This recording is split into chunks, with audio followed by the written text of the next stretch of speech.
Hello. Today I'm going to tie for you what I'm calling an improved peking caddis. Now I've done a couple variations of this, and usually the little worm part, whether it's green or maybe a cream color, is sticking out above the bend of the hook. But in this version I'm going to put it out under the eye of the hook. And that's a jig hook. This is a size 16 MFC, and it works pretty well with these black brass beads. Now those aren't slotted. We'll talk more about that. The little peaking part will be ultra green chenille. Um, and I didn't film this sooner, so I stuck it in later and spliced it back in here. But we're going to use some rabbit fur, a little bit of 15 thousandths lead wire, and that'll help because the bead's made out of brass. I'm going to use a couple of fibers off that turkey wing feather and hold it all together with some 8/0 black uni thread. So there we singed the tip of that ultra chenille with a lighter. And I didn't do it on camera. I think you've seen that, and you don't need to see the flame or the fact that I'm risking life and limb here because I have flammable materials all surrounding me. I got my thread started. I want to park it just in front of the bend. You can see that I think that's about a 60-degree bend, and it's rather short, so it works really well for this. I want to get that chenille tied in, like I said, just in front of that bend. And since this isn't a slotted bead, and I didn't try it with slotted beads, what I'm trying to do is use up some materials that have been laying around. So these are brass. I got those before I could afford tungsten beads, and now I can't afford them anymore anyways because the price went up. But that's just a standard brass bead. I think it's a 1/8, or it's a little over 3 millimeter if you're into the metric side of things. So there I combed out a few of those guard hairs off of that hare's ear. Came from a hare's mask. And I'm going to tie them in. It'd be nice if they surrounded the little peaking part, and they almost do in this fly. I think there's a little bit of a bare spot on the other side, but it doesn't hurt, and the fish like it. So we're not going to worry about that right now. So there I kind of built up a little thread dam between the eye of the hook and the first few materials I tie in. And the idea there is we want that hook to stay nice and clear. So I wrap that all down, and we're going to put a little drop of head cement here because everything's kind of short, has a few wraps. I don't think these would ever pull loose, but who knows, that little bit of head cement won't hurt, and it'll keep this whip finish from coming loose too here underneath the bead. In fact, I add a little more head cement here before I push the bead up.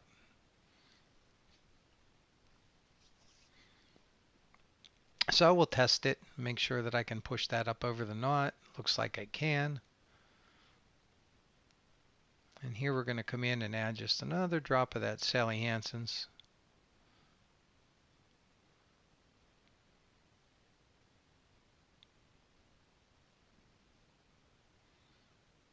And actually works as a lubricant, and I get the bead up a little further now. So that works pretty well. It keeps things kind of centered, but I'm going to use that lead-free wire, which will help with the lack of weight since this isn't tungsten.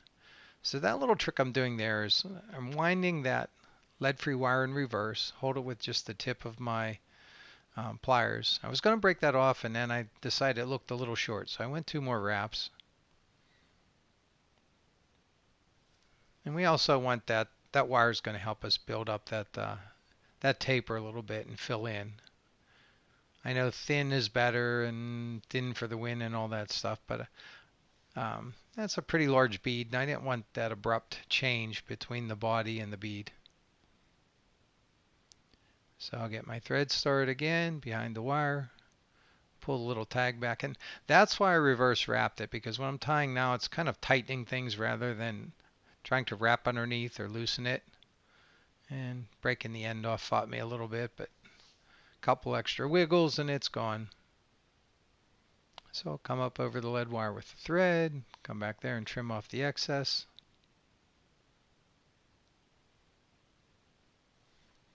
And these things, I know I filmed this one and I'm going kind of slow and I wanted to do a pretty good job because it's on camera, but you can kind of pound these out pretty fast and you're going to lose a few, so you don't want to spend a ton of time doing this. But all I can tell you, there are a couple of streams here in western Pennsylvania that are just laden with caddis, especially the freestone streams that I've been fishing in. And there's a couple of sayings, right? When they stock them with rainbows, it's anything pink. And then in these caddis streams, it's anything with this green. And I've had some pretty good days on these. Now, to be honest, I've only tied this version and fished it, I think, twice. And I caught a few fish on it. So it's kind of my new go-to caddis pattern. It's a jig hook. I've been playing with that European style nymphing and learning my limitations and its limitations.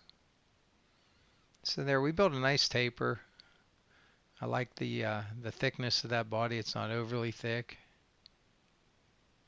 Going to put a whip finish or two there just to keep things from coming loose, and that little stub of turkey wing fiber. I wanted to wrap it down and it slipped out once or twice, so I figure I'll just trim it out now.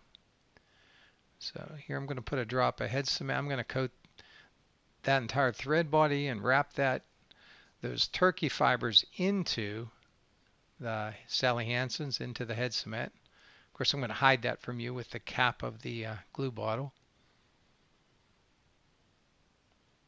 But to be honest, I'm going to wrap it into Sally Hansen's, and then at the end, I'm going to put a coat over top. So it's not a thread body, but it's going to be just about as durable when it's glued underneath and on top of it. And I like the look. And again, this is all about using materials that I had laying around and making flies that catch fish and are easy or quick to tie, fun to tie. So I'll do the old drop over method there to get a wrap on top of those tips and the butt sections there, and I'll put a couple more thread wraps, one in front. We'll trim those off.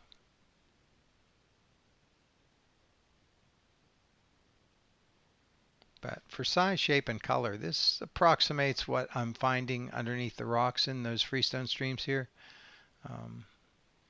It does a pretty good job of matching that.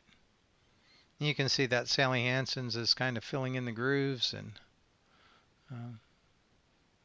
it looks more realistic than I thought it was going to when I made the first one. So I still don't like the difference in diameter between the bead and the body. So I'm going to use just a little bit of rabbit dubbing, that little piece that I combed out in the beginning.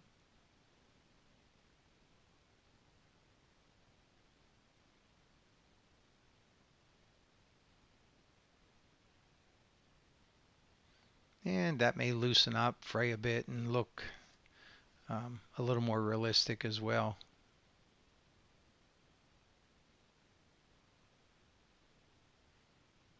Okay, I didn't want to get carried away. You can see some of that head cement is still wet there, so I'm just going to do my whip finish right in behind the bead into that head cement.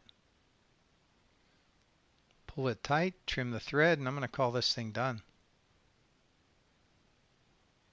So you can see you could fill up a box pretty quick with these. You're not afraid to lose a few, and I'm already catching fish on them. So I hope this helps you out. Thanks for sticking with me. And if you want to learn more about me, look me up on Amazon. Until next time, be safe.